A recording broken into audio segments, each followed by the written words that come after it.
ओम शांति। आपका प्रश्न है, योग में बाहर की और सब कुछ विजुअलाइज करना इजी होता है, लेकिन कभी कभी खुद का और बाबा का चेहरा क्लियर विजुअलाइज नहीं होता।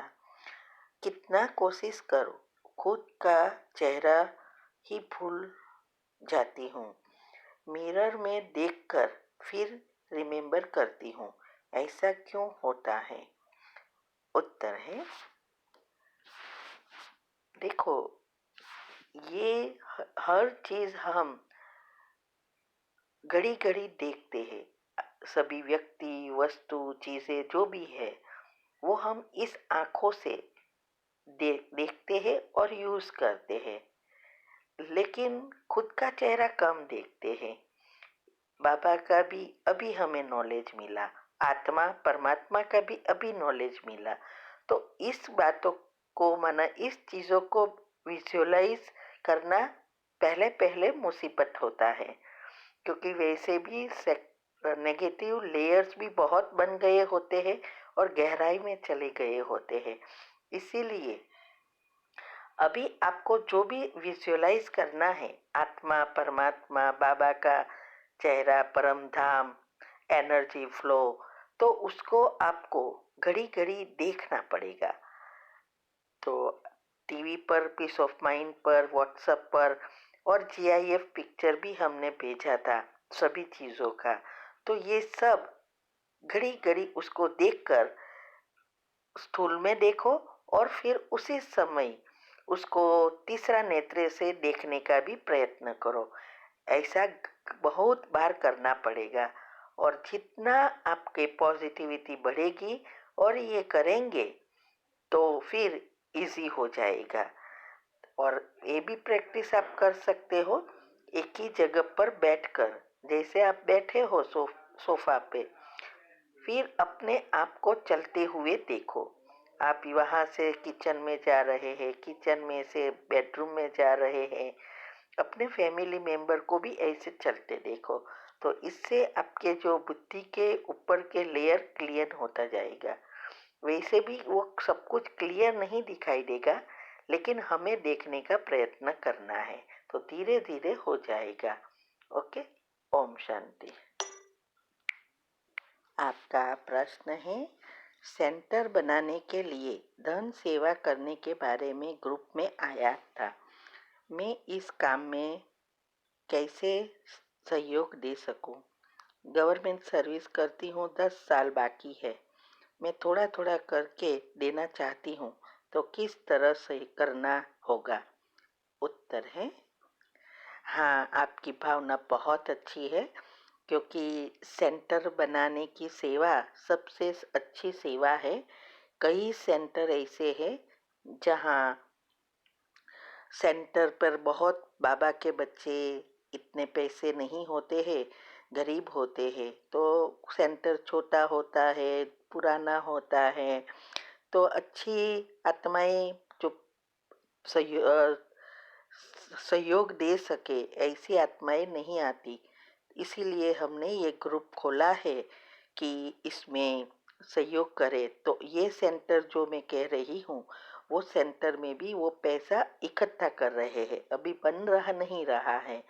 तो आप हर महीने प्लानिंग करें कि कैसे आपको भेजना है और भेज सकते हैं। जब शुरू होगा तब हम आपको कहेंगे, लेकिन अभी आपको मैं भेजती हूँ ग्रुप, अरे सॉरी, बैंक डिटेल, उसमें आप डायरेक्ट बहन को भेज सकते हैं। ठीक है, ओम शांति। आपका प्रश्न है कि ये हमारी मेड, एक दिन उसको चक्कर आया तो हमने भोजन दिया, तो फिर वो सबको कहने लगी कि हमें भोजन देते हैं, तो सब देना शुरू किया। और वो 7 घंटा काम करती है, तो सुबह में खाना लेकर नहीं आती है।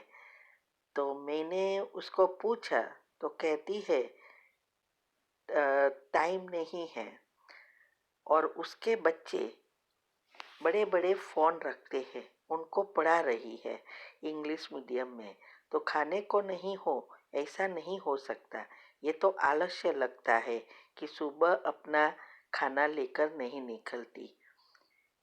तो हमें क्या करना चाहिए? कर्म बंद रहा हमारा कि देना चाहिए खाना या नहीं? उत्तर है देना चाहिए। खाना देना किसी को बहुत अच्छा है, क्योंकि वो बैठ के खाती है तो ज़्यादा काम कर सकती है।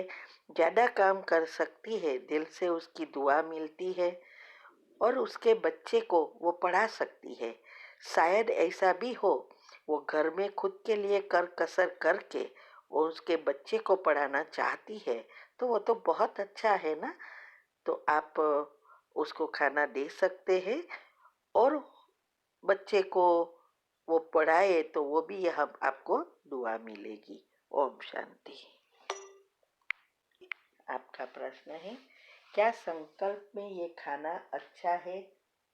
ये आना भी सूक्ष्म इच्छा है? क्या इसको भी जीभ रस माना जाता है? इसको कैसे जीतना है? उत्तर है हाँ, एक है खाना अच्छा है, ये किसी को कहना अलग चीज है, और अंदर से भावना रखना कि ये भोजन बहुत अच्छा है और दूसरी दफा खाने का मन हो, और घड़ी घड़ी अगर आप ऐसा सोचते रहेंगे तो ये भोजन आपको खींचेगा। इसीलिए उसको भी जीभ रस ही कहा जाता है। तो आप इसके लिए हमने जो 13 ऑडियो रखी है उसमें बताया है कि कैसे हमने ये अनशुद्धि की धारणा की। हमारे घर में तो रसोई करने वाली कुक थी, कभी भी हमने भोजन नहीं किया था और वो बहुत अच्छी भोजन बनाती थी, और ओनियन और गार्लिक बिना तो जैसे भोजन होता ही नहीं, ऐसा हमारे माइंड में था। लेकिन हमने जब से ये सब बातों को करने का ठाम लिया तो आज हम खुद बनाते हैं, जैसा आते हैं वैसा। तो घर का खाना बनाते हैं, मिला तो भी क्या, ना मिला तो भी क्या, और उसके लिए हमने क्या किया वो उसमें बताया है। वो 13 ऑडियो एक के एक उसमें धारणाएं हैं। उस धारणा जो हमने प्रैक्टिकल जीवन में गृहस्थ में रहते हुए की है, और हम यही सबको बताना चाहते हैं कि ये करो तो आप भी आगे जा सकते हैं। ठीक है। ओम शांति। आपका प्रश्न है कि सहनशीलता को धारण करने के लिए 5 स्टेप बताइए। ये उत्तर नहीं मिला है। उत्तर है हाँ, सहनशीलता लाने के लिए जरूरी है, पहला तो ड्रामा का ज्ञान और कर्म की गुह्य गति, उसको अच्छी रीति समझना है। कोई भी परिस्थिति आए तो फुल स्टॉप लगाना है। वो फुल स्टॉप लगाने में ही सब नंबर पड़ते हैं। तो फुल स्टॉप तब लगता है जब हम सारा दिन ये स्वमान वगैरह में रहते हैं। जितना हम सकारात्मक बनेंगे, योग लगेगा, उतना फुल स्टॉप जल्दी लगेगा।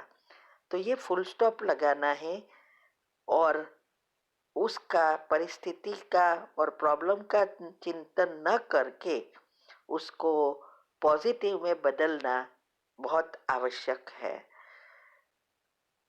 और ऐसा हम ये भी रखते हैं, पहले पहले हमने ये सब पुरुषार्थ किया कि हम जब भी कोई परिस्थिति आती है तो हम ये सोचते हैं कि देखो हम देवी बन रहे हैं, तो देवता बनना है तो हथौड़े तो खाने ही पड़ेंगे।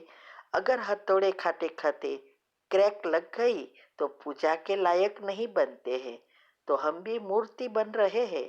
तो ये सब हमारे कर्म के ही हिसाब किताब आते हैं।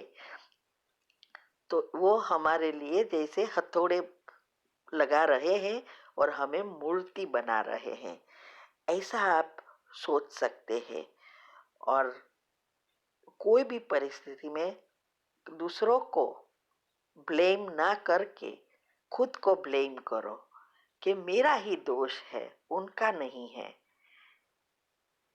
ऐसा ये हम सब पॉइंट्स ऐसे ऐसे खुद कर सकते हैं।